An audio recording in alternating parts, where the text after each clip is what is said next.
Hey everybody, it's Bobo the Vulture. This is Let's Play F1 Manager 22. It's 2025 now. Last time I had a chance to play the game, put up any videos, was 2024, so it was only 2 years ago. Although, you know, it's still managing a game. It's still a management sim. I don't know what the big updates will have been for future editions of this for the future peoples. Let's continue on this one because we're heading into the race weekend at the Red Bull Ring in Austria. So for that, we have important emails. Race prep. It's the same every time. Oh, there's a light rain forecast for like the whole weekend or just one day or another. I don't know. For quite a race weekend, the Austrian Grand Prix in just a couple of days. That was 2 days ago. That was not an important email, so we didn't get a stop and a nudge from the game simulation to let us know that we got this. I imagine there's a setting that you can fine tune so that every time you get an email, that you get, a stoppage in your calendar. But do we really want that? I say no. What do you say, viewers at home? Of which on the live broadcast there are probably currently 0, but it's all right. I didn't announce this stream, so I can't exactly be upset that no one is watching at 11:30 on a Tuesday afternoon. Okay, Bobo, think about that a little bit. 11:30 Tuesday afternoon. 11:30 is before noon. Anyways, let's go check out the race targets. We need to review them. We could get bonus cash.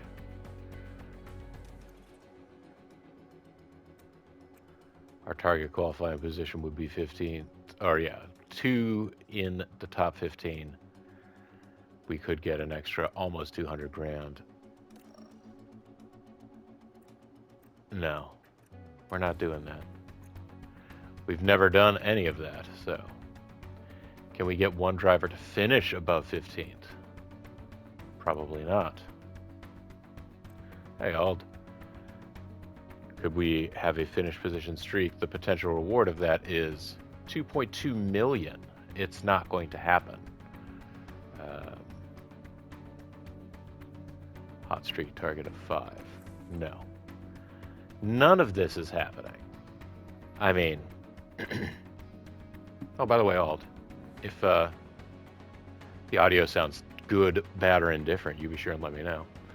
But there's my truck in my little cramped garage because Williams Racing is not a big boy. It's not a big boy team. I wonder whether or not these semis, aside from logos, I wonder if the garages or development complex like slow Ken Burns effect over these images that they do here, if those actually appear any different from one to another team. Time for Crofty to say something. The battle is surely going to rage this weekend. Welcome to the Green Hills of Austria. The Red Bull Ring hosted its first Grand Prix in 2014, and it's been spectacular ever since. The Red Bull Ring is one hungry beast of a power track. Drivers face a steep climb up to turn 3 and a fast ride downhill through wide corners and straights thereafter. There's plenty of opportunity to overtake here, especially with the help of 3 DRS zones. We're about halfway through the season now, and there's still plenty of time for everything to change. All eyes are on the teams and how they tackle the rest of the year. So, without further ado, let's get started. Let's get started, Crofty. Yeah, wait a minute. He said that the Red Bull Ring first hosted a race in 2014. That track That track was built in the 70s.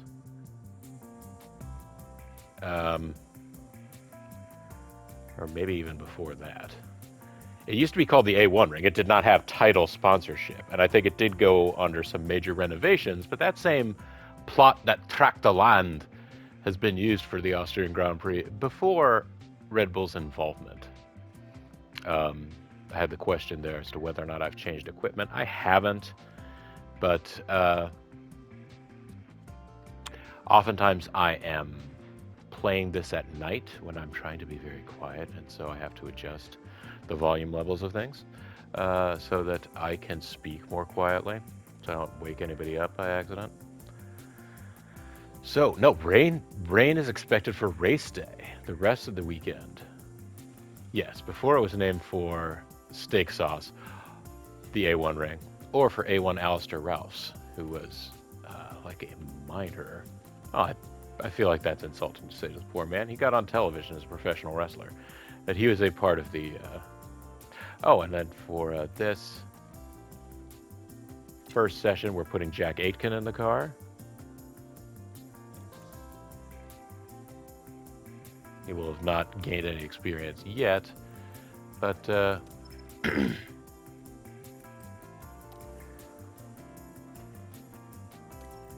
let's see, how many sets of tires of each kind do we have? These tires would go hard if we put them on here.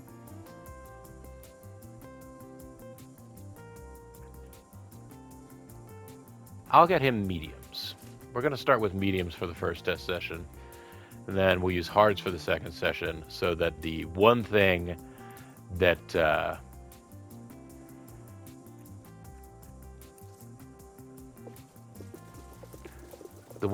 Nicholas Latifi can't get out of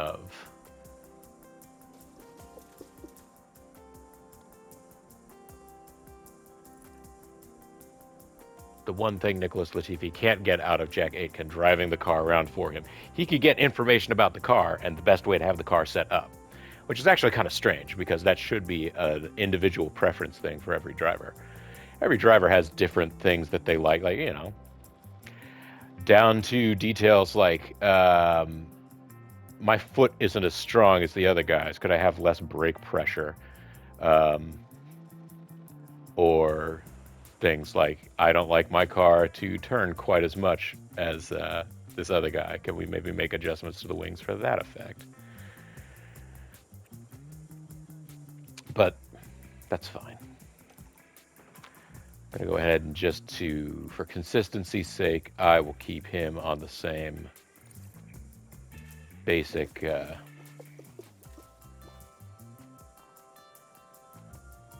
arrangement for Alex Albon. But then we'll keep the hard tires in for session 2 so that Nicholas Latifi, even if he's gotten all the setup changes he wants to, he can go back out in the car and just like bound around for a little bit of extra time just to gain more track familiarity, which is the one thing that he can't get out of having Aitken do session 1. Anyways, we got them all set up for their test runs. Let's manage practice 1. Radio check. Radio check. That's green now. Green now.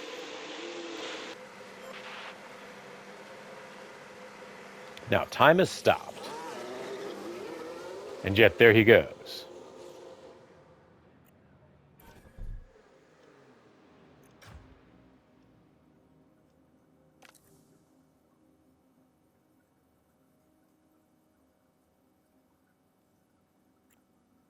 You gonna exit the pit lane as well?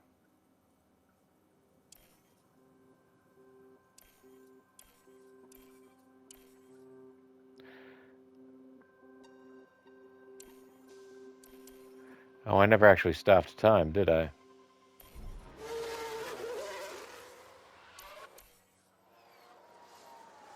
So we were essentially existing in the same space and time for a moment there.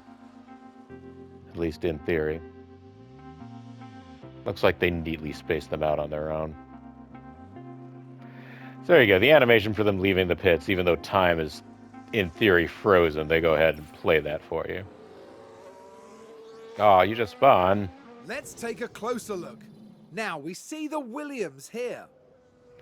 That's a sand trap. That's hard to get out That of. spin is undoubtedly going to cost them time. Oh, And that was a bitter blow for the team. And it may have really hurt their overall chances. I got it back out on track. That's okay, Aitken. Mistakes happen. We still love you. Roughly as much as Nicholas Latifi. So, kind of. Someone's run wide. Let's take a look at the replay. Now watch this. Here's I like how Alonso's passive-aggressive car. he is. Someone's Well, I don't run know wide. what they were thinking there. They're completely off the racing line. Oh, we don't get to see the agony of the Renault pits. That sounds like someone's gone wide there. Let's have a look. Now Wait, let's have a look. I should be It's paying Lance attention, seeing Stroll. if it's the same turn for They're everybody. forced wide, and there But we no, can see it's them not. slide off. Oh, Lance Stroll. I guess I don't get to mock because out of the 3 people that have spun or gone, well, no, I'm the only one that's had a spin. They just went wide. The front of their car still aimed in the proper direction. And car balance feedback when capacity. Something feels off with the car. Well, let's come back in and fix it, my boy.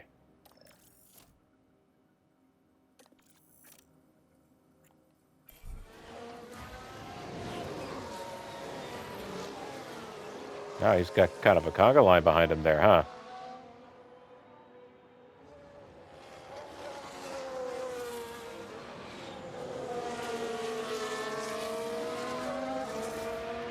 Yeah, so I do notice that apparently is the one, maybe, I don't know if you want to call it a failing of Alex Albon, but the flaw compared to the perks of other drivers. He does not seem to... Okay, pit lane. Copy. Okay. Watch the white light and pit limiter on exit. Watch the white light and pit limiter on exit. All okay. Is the car okay? Confirm. Is the car okay? Do we know what its feelings are?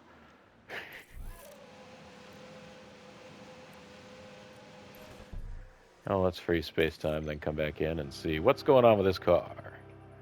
Braking stability is bad.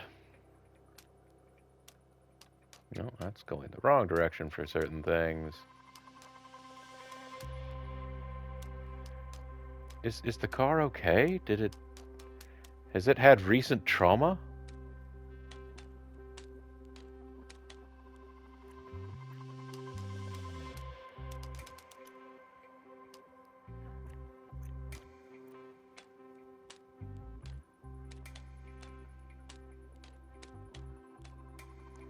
How far off can we get on some of these settings? This is pretty awful.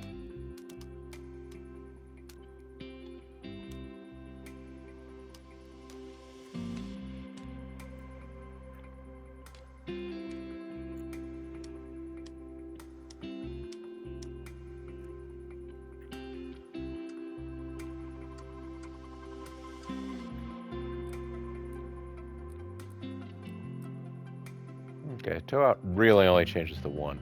Alright, so what if we now adjust the rear wing back to get everything, at least now everything is moved, but is within a range of... Yeah, okay. We've moved everything, it's at least all within the range of potentially okay. So we got that. Oh wait, did I change the amount of fuel in the car? I didn't. And I can't change what they're doing now.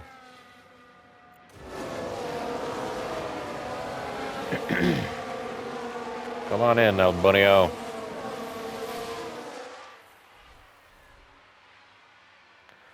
Zoomy, zoomy, zoomy. He's got the zoomies. You know how it is. Got to admit, it could be a little dispiriting to the team to be as far back as we are. Also, slightly dispiriting when you notice it's like 2 people watching the channel, and then one of them just kind of vanishes. And it goes back down to 1. That's a casual fan that's just like, F1? Oh. I have no idea who Bobo is and what he does. That's okay, Bobo barely does. Alright, so let's make some big wing changes. Yeah.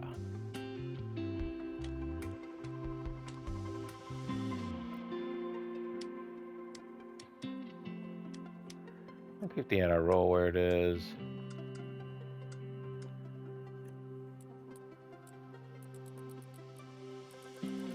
Actually, we don't want that to be that far off, so let's just use that to adjust the braking stability.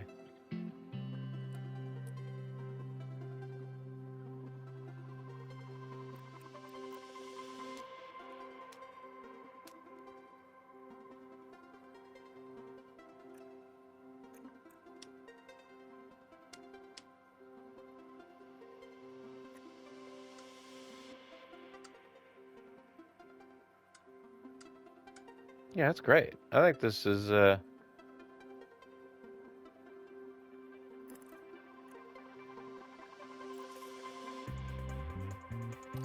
I guess we just want another 30 laps, so okay. I guess that works out. Alright guys, make it changes. It's all the wholesale changes I keep making to their cars. I suppose maybe some people's pro strats might be... Sounds like a spin! Here's the replay. Now watching let's look at every this. spin replay. Focus on Sonoda. And Bah. this, yes, this is where they spun out.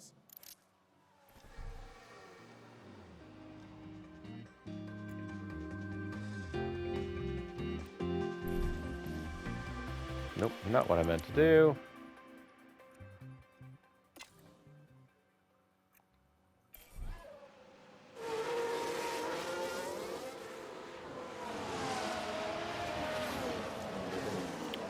This track is kind of a spinny track, isn't it?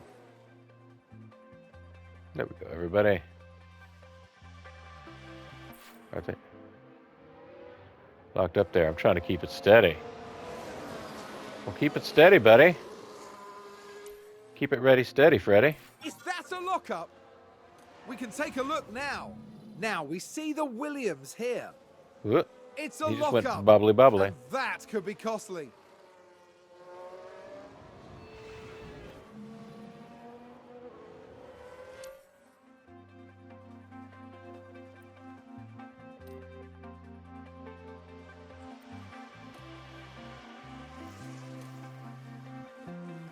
Okay, they are.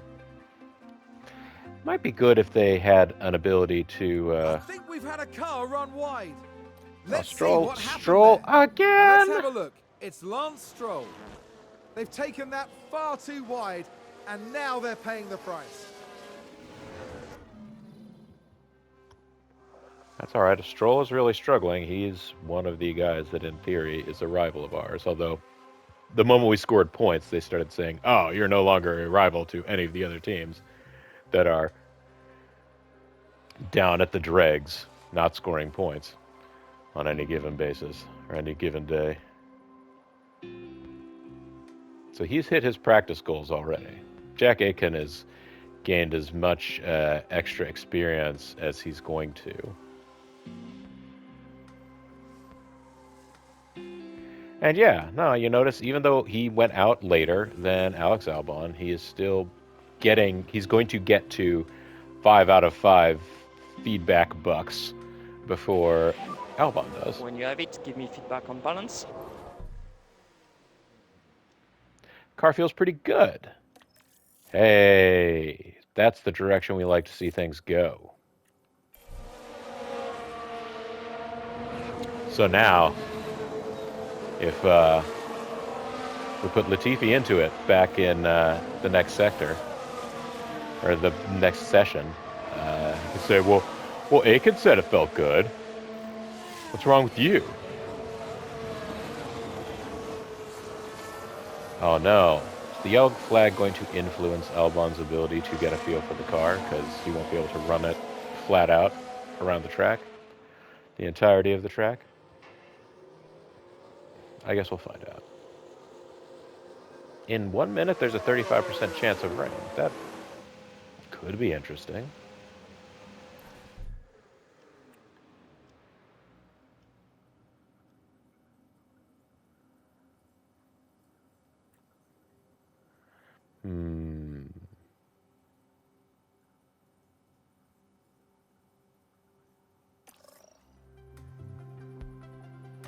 Wow, look at that.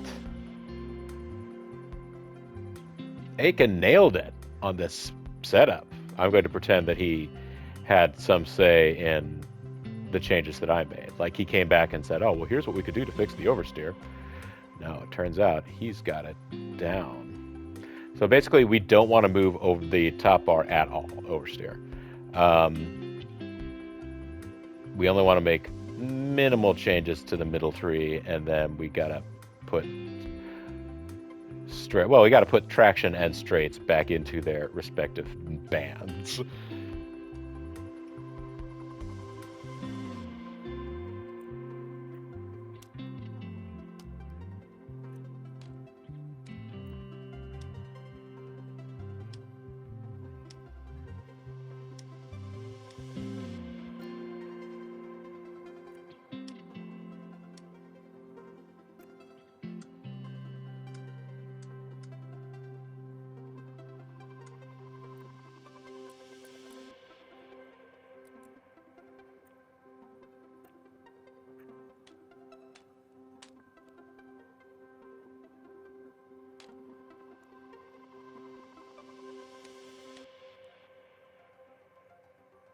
All right, now I just got to figure out a low-risk way to get that back to.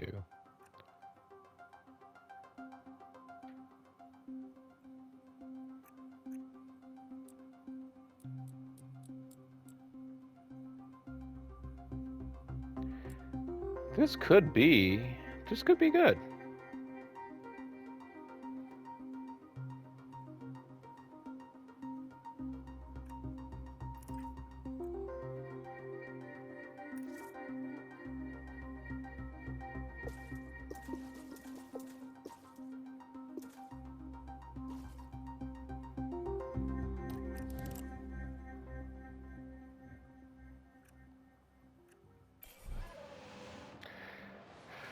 Now, Albon needs to learn a little more about the car. How's it feeling, mate? It's good. It feels so good to him. Well, now that we've got that, are we looking at Albon coming in? We sure are. We get to look at it from this angle. All right, let's do a little reconfigurifying. All right, so obviously the oversteer it's bad. He should go and ask Jack Aitken what to do, because Aitken got it perfect. It's optimal.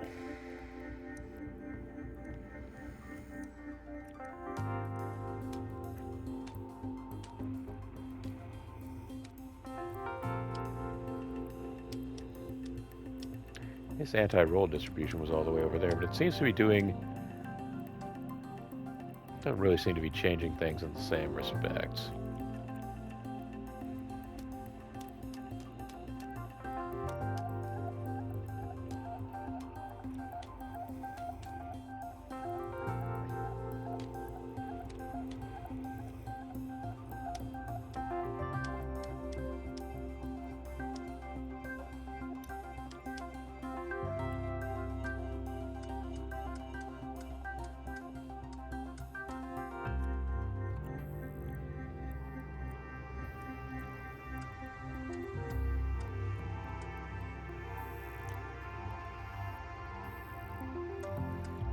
So if we get that there, and then that's great.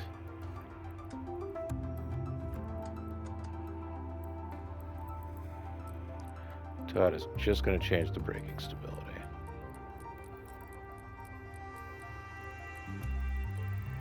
Oh, we don't need it all the way over there, do we? No. Sorry.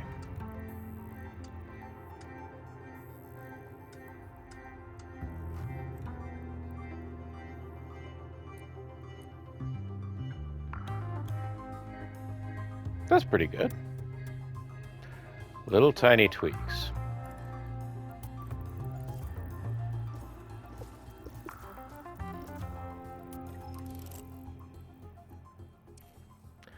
Now let's see if either of them actually get reconfigured before the session is over. They probably won't. Or before there's much time left in the session to really do anything.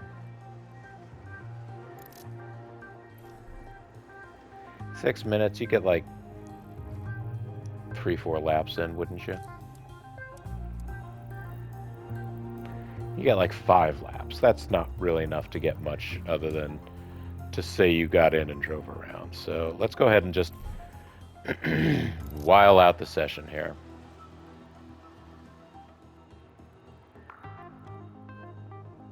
We'll put on new tires for another session later on. Later on. I suppose I could use this opportunity to say that I am streaming now on my Discord, but yeah, I'll do that. All right, that's session end, everybody. Good work.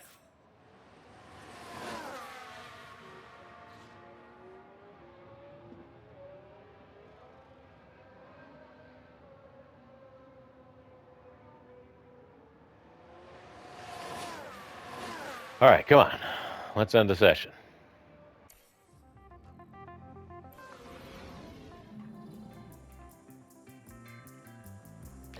And the fastest lap set by Carlos Sainz, who is a Williams driver now. Guys, giant shakeup in the world of F1 has left Carlos Sainz out of his seat at Ferrari because Lewis Hamilton's going over there. And Carlos Sainz now apparently got a good sales pitch from James Vowles, the new team principal at Williams, about what they were doing and how they were growing and what they were developing. That apparently was enough. Jack Aitken, quite a bit slower, not a full second, but still quite a ways off from Alex Albon, especially considering it seemed as though he had